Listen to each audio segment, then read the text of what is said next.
dizendo né, para a gente não esquecer. Vamos orar, né? Amém. Amém? Senhor, nós queremos te agradecer por esse dia, por essa aula. Sabemos que estamos aqui porque o Senhor nos convidou, nos convocou, nos trouxe, nos capacitou, e queremos pedir que o Senhor guarde e agir nesse momento, sua mente, o seu coração, para que tudo dela possa estar focado em ministrar essa aula, para a gente sair daqui mais sábios, mais leves, mais conscientes que o Senhor é nosso Deus, nosso Rei, nosso Salvador, que todas as coisas cooperam para o bem daqueles que amam a Ti. Amém. Fala conosco nessa noite, em nome de Jesus. Amém. Amém. Então hoje a gente vai ter o nosso aulão de Gênesis, para a gente fazer uma releitura. Semana passada a gente estudou um pouco sobre a história geral da Bíblia. Então a gente pegou ali, estudou a criação, a queda, né, a redenção e a consumação de todas as coisas. E aí esse livro que a gente está estudando, né, como ler a Bíblia livro por livro, ele vai focar bastante nessa história geral da Bíblia. Então, a cada livro que você lê, você tentar conectar com esse plano que Deus fez de nos criar. Nós caímos, mas agora Ele nos resgata, né, para a nossa posição original. E no final Ele vai consumir todo esse plano. Teremos a consumação dos tempos. E hoje a gente vai começar com o livro de Gênesis, que dizem aí as pesquisas da minha própria mente, tem alguns pastores que falam que é o livro mais lido, porque acaba que sempre quando a gente quer começar a ler a Bíblia em um ano, eu vou ler a Bíblia toda, aí a gente começa por Gênesis, e Gênesis tem muita narrativa, e normalmente a gente lê várias vezes, e às vezes você acaba desistindo mais lá pra frente. Então, é um conteúdo que às vezes você vai ter mais facilidade. Lembrando, como eu estava conversando com o pastor, que esse livro ele não tem o foco muito de trazer uma abordagem histórica pesada. Então a gente tem vários outros livros que vão falar sobre a parte histórica de Gênesis, exatamente datas aproximadas, quem escreveu, mas ele não vai focar muito nisso, ele vai focar no enredo, para você ler, entendendo onde isso se encaixa no plano de Deus e onde você se encaixa no plano de Deus. Então, ele sempre vai começar com dados de orientação para a leitura do livro, né?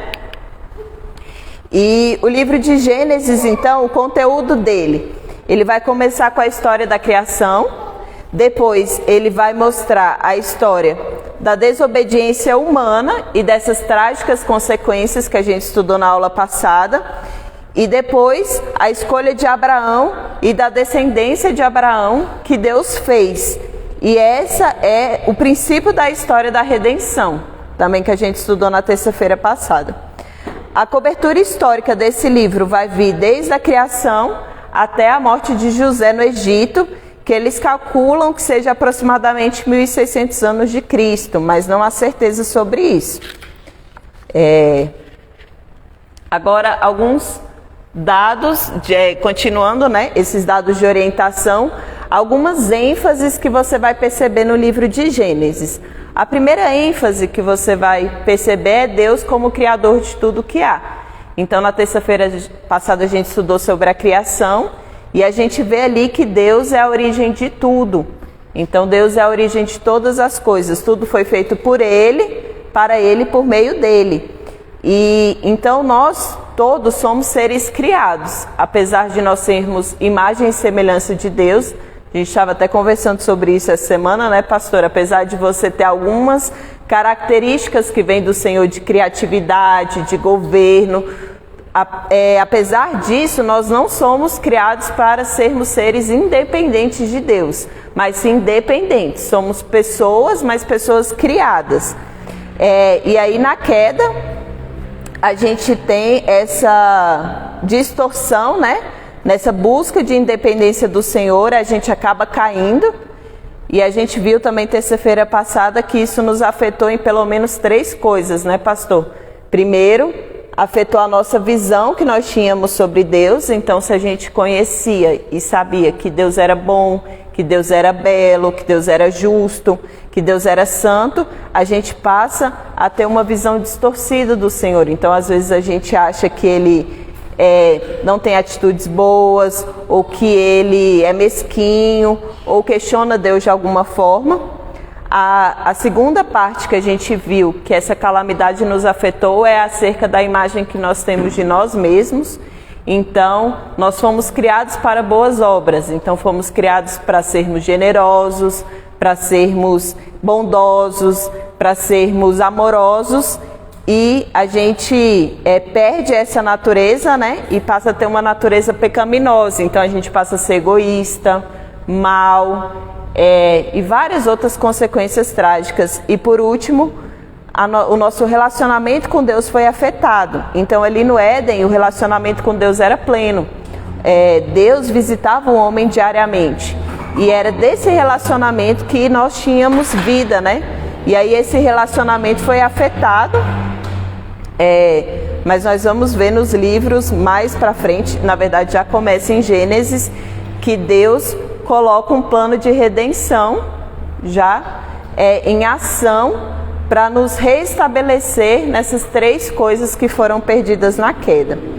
Então, o livro de Gênesis tem criação, a nossa criação como imagem de Deus, depois as consequências da nossa desobediência. Em quarto lugar, vai dar ênfase no princípio das alianças divinas. Então, a gente vai ver que as alianças que Deus faz com homens, elas vão ter início no livro de Gênesis. E por último, outra ênfase é a escolha que Deus fez de um povo por meio do qual ele pudesse abençoar todas as nações. Então Deus escolhe Israel, não para que ele seja Deus somente da nação de Israel, mas para que por meio de Israel todas as nações da terra fossem abençoadas. Amém? Aí agora a gente vai entrar numa visão geral do livro de Gênesis. Gênesis, ele começa com essa palavra, né, que chama no princípio, acho que é Bereshit que eu vi, mas eu não sou muito boa em pronúncia estrangeira não. Então, quando você vai ver a Bíblia, eu acho que em hebraico, o nome do livro não é Gênesis, é esse Bereshit, no princípio, eles pegam a primeira palavra que tem no livro. Mas Gênesis também significa o início. Então o livro ele vai falar sobre isso, sobre o princípio dessa história divina, sobre o começo. Então ele vai apresentar a criação, a desobediência humana e a redenção divina, ao mesmo tempo que esse livro ele também vai ser o início do Pentateuco, que o Pentateuco, quando você escutar esse termo, são os primeiros 5 livros da Bíblia. Gênesis, Êxodo, Levíticos, Números e Deuteronômio, né? E esse Pentateuco é a história de Deus escolhendo um povo e fazendo uma aliança com ele para, por meio desse povo, abençoar outras nações, assim como a gente tem visto. E a narrativa de Gênesis, ela vai se dar em 2 partes mais básicas. A primeira parte seria uma pré-história. Essa pré-história vai estar no capítulo 1 até o capítulo 11, e ela vai conter a história da criação, da origem do homem, né? Da queda da humanidade, e também você vai ver o mal prosseguindo incansavelmente, né? Então a gente vai ver a Torre de Babel, a gente vai ver Caim matando Abel, você vai ver também antes do dilúvio a maldade humana realmente crescendo de forma estrondosa. Só que mesmo com esse crescimento do mal, esse progresso do mal, a gente vai ter como pano de fundo essa paciência, esse amor infinito de Deus. Então esse plano de redenção você vai vendo que Deus vai colocando em ação por conta da sua misericórdia. Então essa seria a primeira parte do livro de Gênesis. Já a segunda parte vai ser a história do princípio da redenção por meio de Abraão e da semente dele. Então a gente vai começar em Abraão, Deus vai prometer essa redenção por meio da semente de Abraão, e aí a gente vai começar a ver um foco nas histórias de Abraão, de Jacó e de José.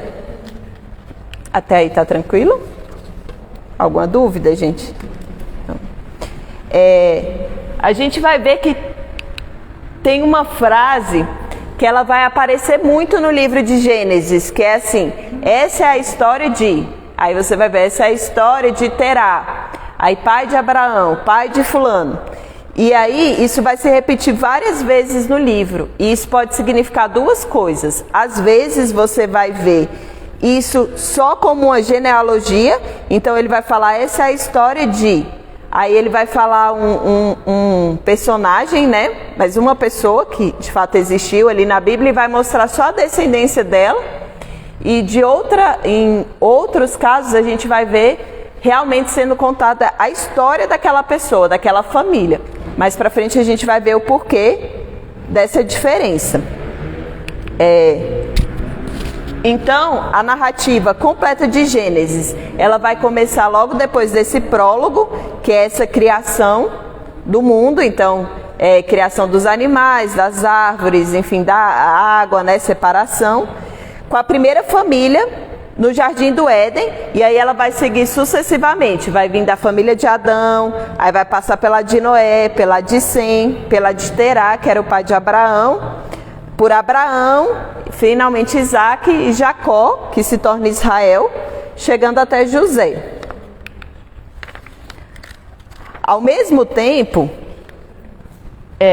a linhagem dos filhos rejeitados, que são Caim, Ismael e Esaú, também são descritas, e meio que você vai ver um contraste entre essa semente escolhida e esse irmão rejeitado. E normalmente, nessa semente escolhida é onde você vai ver a história. Então ele vai dizer essa é a história de Terá, pai de Abraão, e ele vai começar a contar a história de Abraão. Agora, quando ele vai contar, por exemplo, a história de Caim, ele não conta a história dele, ele só conta a genealogia. E a gente vai ver mais na frente o que diferencia essa semente escolhida desses irmãos rejeitados, né? Por que isso acontece? Por enquanto ele está dando só uma visão geral. E por fim, a gente tem mais uma coisa no livro de Gênesis que vai manter boa parte do livro unida, que é primeiro o uso de Noé para preservar a vida humana e depois também o uso de José para preservar a vida humana por conta de uma grande seca que teve naquela época, né? E levou fome para todo o território. Tranquilo, gente, até agora? Não precisa, né? Não precisa. A gente não precisa necessariamente tudo que a Bíblia disser, a ciência provar. Não, A ciência já provou que esse tempo de seca que a Bíblia relata, né, em Gênesis, ficou registrado nas geleiras. Eles camadas e chegaram à conclusão que é fácil de entender, né? O vento, no tempo de seca, o vento leva a poeira, entendeu? E essa poeira se sedimentou nas geleiras.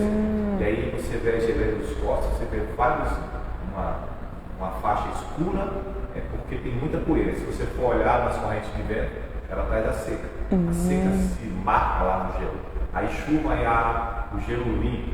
Aí você vê o gelo estratificado e pela velocidade de sedimentação dos blocos de gelo, você vai fazendo um estudo e eles conseguiram provar que esse tempo de seca é verdadeiro com a gente. Interessante. E a gente vê que realmente a Bíblia, ela é a verdade. Então a gente não precisa temer essas descobertas científicas, porque na verdade, se elas forem verdadeiras, elas vão estar sempre em conformidade com a Bíblia. E agora, depois dele dar essa visão geral, ele vai começar a dar alguns conselhos para você ler o livro de Gênesis. Então esses conselhos, depois eu vou mandar lá no grupo, você pode reler, e aqui ele vai te mostrar os capítulos, né? A gente não vai ler. Então, são coisas para você estar atento à medida que você for lendo. Então ele diz que o primeiro livro da Bíblia, né, que é Gênesis, ele tem um enredo principal e vários subenredos.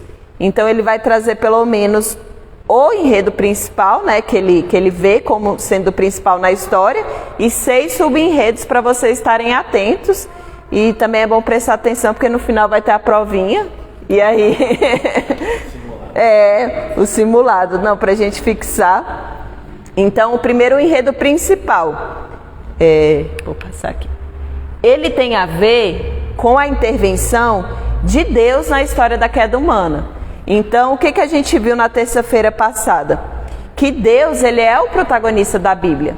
Então, o protagonista da Bíblia não somos nós, não é... A gente vai ver figuras importantes no livro de Gênesis, como Abraão, Isaac e Jacó, mas apesar deles serem personagens principais na história, eles não são os protagonistas.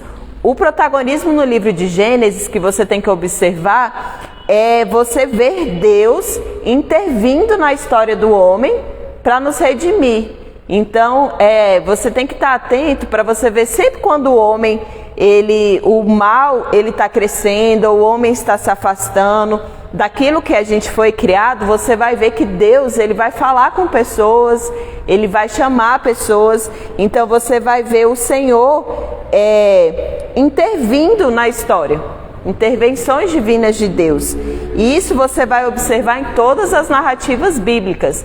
Deus, ele nunca ficou em silêncio, ele nunca ficou afastado. Então você vai perceber que em todos os livros Deus, ele está intervindo na nossa história como humanidade. Deus intervém até hoje. Deus até hoje não está em silêncio, amém?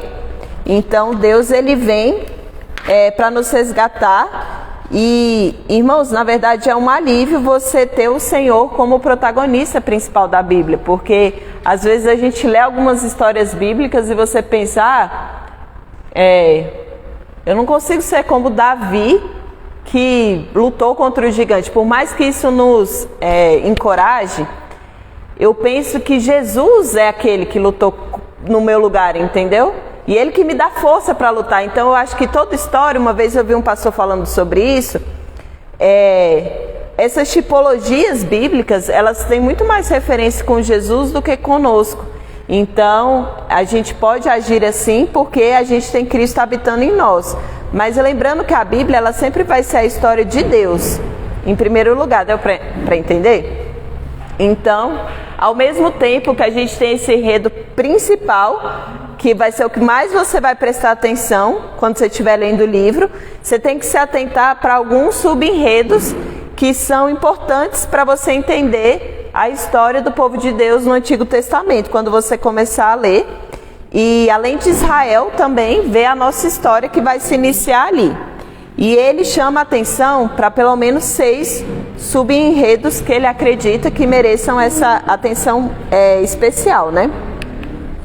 Então, o primeiro sub-enredo é a ocorrência das primeiras 2 alianças entre Deus e o seu povo.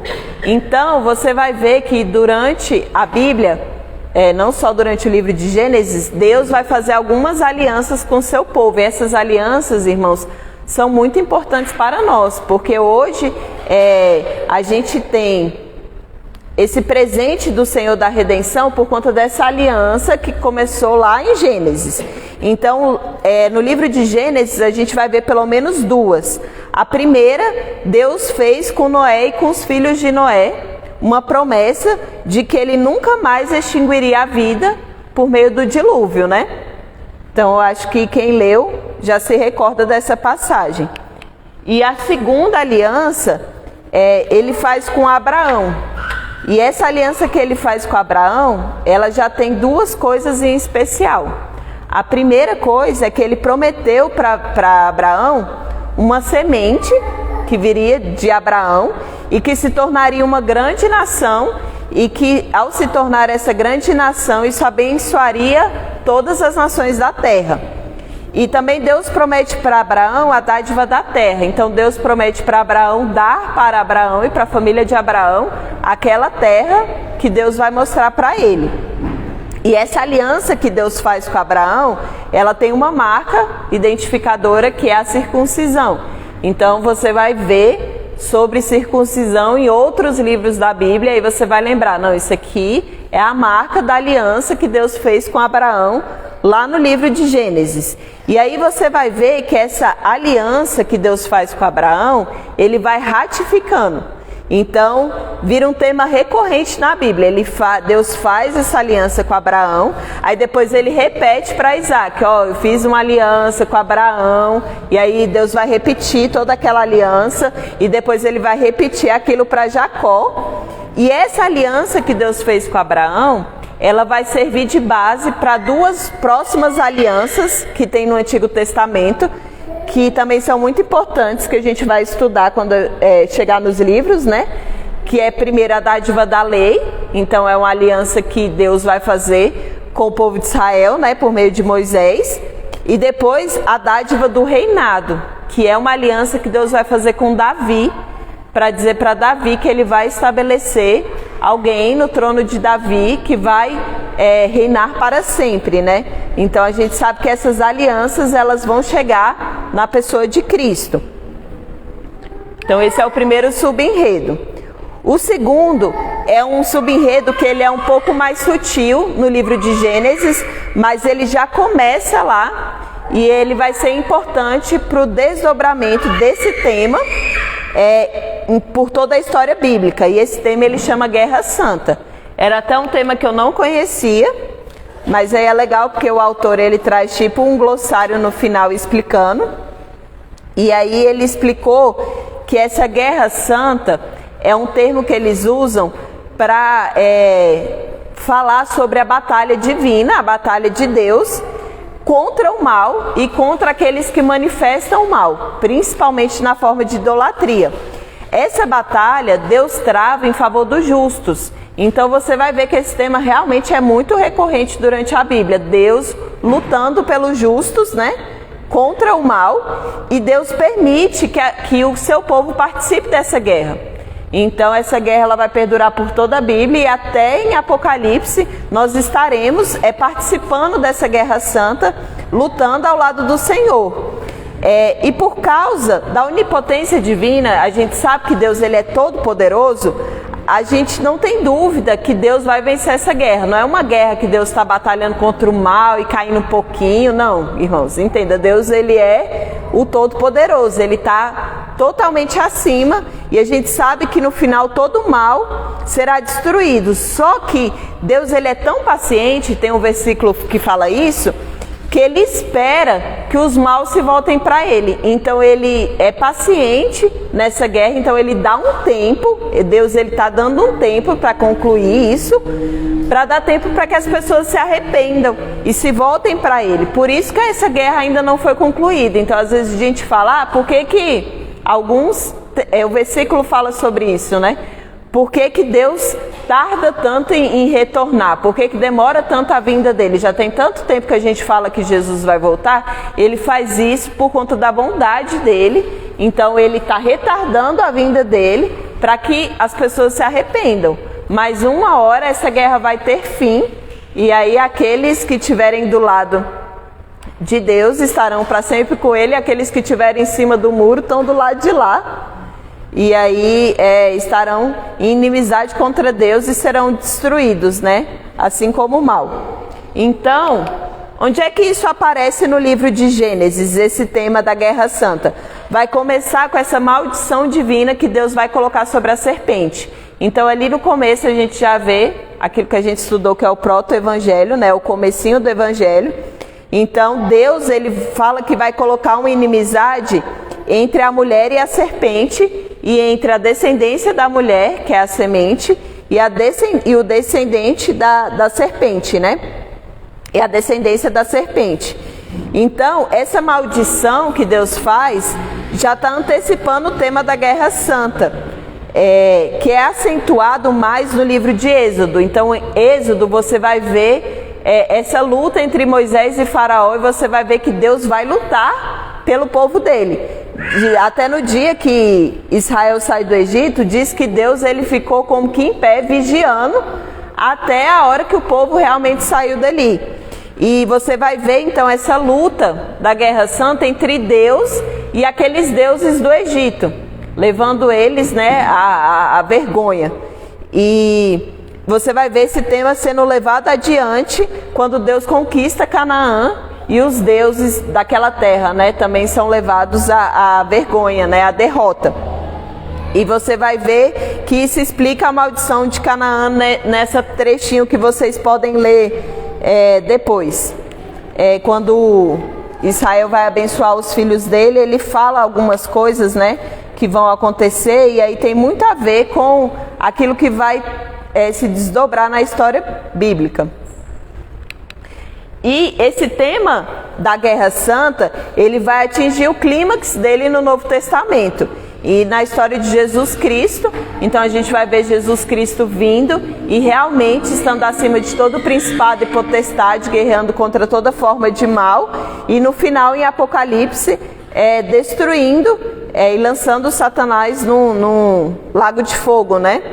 Junto com aqueles que praticam o mal. Então, embora essa temática em Gênesis não tenha essa forma de guerra santa, igual a gente vê, por exemplo, entre Moisés e Faraó, a gente já vai vendo um pouco esse conflito entre os irmãos. Então, a gente tem uma parte da semente que ela é descrente e tem uma parte que é piedosa, e normalmente essa semente que é descrente, ela persegue essa semente piedosa. Então, você vai ver Caim matar Abel, você vai ver Ismael contra Isaac, né?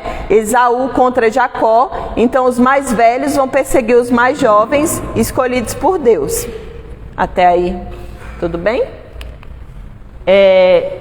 Um terceiro subenredo é a escolha divina que Deus faz pelos mais jovens, ou mais fracos, ou mais improváveis. Então você vai ver que isso vai acontecer muito na história bíblica. Então, quando Deus ele vai escolher na descendência de Abraão quem que vai carregar essa semente preciosa que depois vai vir, né, até Jesus, a gente vai ver que Deus não escolhe quem são os mais poderosos, quem são, naquela época se dava muito valor ao primogênito, né? Então a gente não vai ver a escolha do mais forte, a gente vai ver Deus tomando formas particulares de escolher. Então Deus regularmente ele vai dispensar o filho primogênito a fim de realizar os seus propósitos, o que era uma quebra considerável na regra cultural daquela época. Então Deus não vai escolher Caim, que é o primogênito, né, mais Sete, não vai escolher Ismael, mais Isaac, não Esaú, mais Jacó, não Rúben, mais Judá. Então não são os primogênitos aqueles que na nossa visão seriam escolhidos, que vão ser escolhidos pelo Senhor. E a gente vê isso se repetindo. Você vai ver na história de Davi, quando Samuel vai ungir, que ele vê Eliabe, ele pensa, não, esse é o mais forte, o mais bonito. E Deus fala, não, você vê a aparência, eu vejo o coração. Em segundo lugar, além dele escolher esses mais improváveis na nossa visão, você vai ver que a semente piedosa, ela normalmente nascia de uma mulher estéril. Então eram mulheres que não poderiam ter filhos. Então você vai ver isso se repetir em Sara. Sara era estéril, foi mãe na velhice. Rebeca não podia ter filhos, Raquel não podia ter filhos. E são pessoas que mulheres que carregaram a semente, essa semente divina, né, da linhagem divina. E enquanto você estiver lendo toda a história bíblica, pode ficar atento que esse vai ser um tema recorrente. Então, às vezes, quando grandes homens iam nascer, eles nasciam de mulheres estéreis, mulheres improváveis. Por exemplo, a gente vê lá em 1 Samuel, a gente vê que Ana, a mãe de Samuel, também era estéril. Você vai ver em Lucas 1, que a mãe de João Batista, Isabel, também era estéril. Então, é um tema recorrente que nos dá esperança, né, irmãos? Você vê aquilo que a gente crê como impossível, na verdade, para o Senhor não é, para cumprir os seus planos e os seus projetos. E relacionado a esse tema, a esse fato de que os escolhidos não são selecionados pela bondade que eles têm, a gente vê, na verdade, que o contrário. As falhas desses homens que Deus escolheu, elas são fielmente narradas. Elas não são escondidas do texto bíblico. Então você vai ver que Abraão mentiu, você vai ver as falhas dele, você vai ver a falha de Isaac, a de Jacó tem várias, então você vai vendo ao longo de todo o texto várias falhas de Jacó. Você vai ver a falha de Judá, que também está na linhagem, né, de Jesus. Você vai ver ali a falha dele contra Tamar, a nora dele. E você vai ver que Deus não escolhe essas pessoas pelo seu caráter inerente, porque eles são frondosos, não sei. Mas por que Deus escolhe essas pessoas? Porque no final, essas pessoas, mesmo com suas imperfeições, elas confiaram em Deus e confiaram na promessa que Deus tinha. Então eram homens e mulheres que, apesar de não serem perfeitos, eles confiavam no Senhor. Quando Deus vinha e dizia, vai ser dessa forma a promessa, eles acreditavam naquilo que Deus estava dizendo e eles acreditavam que iam herdar aquela terra.